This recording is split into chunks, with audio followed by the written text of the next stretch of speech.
Many people are unaware of the depths orcas can dive in the wild. In the wild, orcas can dive up to depths up to 100 feet.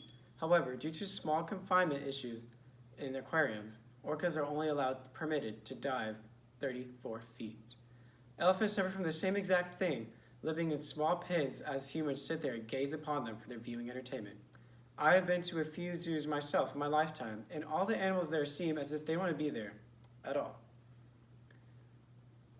Me and my family own horses ourselves, and we always keep them in large pastures so they be able to be happy and are able to thrive. However, zoos is the complete opposite. Zoos and aquariums have been a very sensitive and controversial talk about nowadays. However, many people agree that it is incredibly educational and beneficial to all young scholars and students who want to learn more about their environment and the creatures around them. However, many people also disagree because of all the confinement and abuse animals go through every day. Today's speech, I'll be talking about the confinement and abuse of all zoo animals and aquatic life suffer every day. I will first start off with the abuse and confinement of all aquatic life. Orcas across the country are constantly being abused for their profit and benefits they provide for the aquariums. Since orcas are only permitted to dive 34 feet due to their enclosure, it highly affects their dorsal fin, causing it to collapse.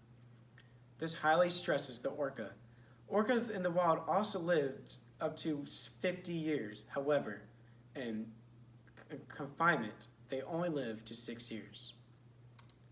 Orcas are constantly getting abused by all the zookeepers even if they can't get routine right. They are left with scars and bruises for there to be there forever. This scars the orca. These are some of just the horrors that lie behind the closed curtains of the aquariums.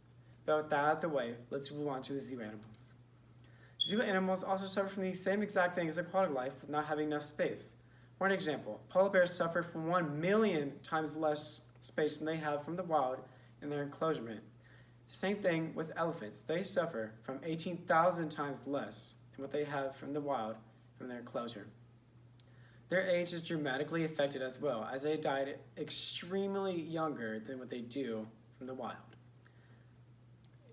Animals and aquatic life suffer from mental health issues as well.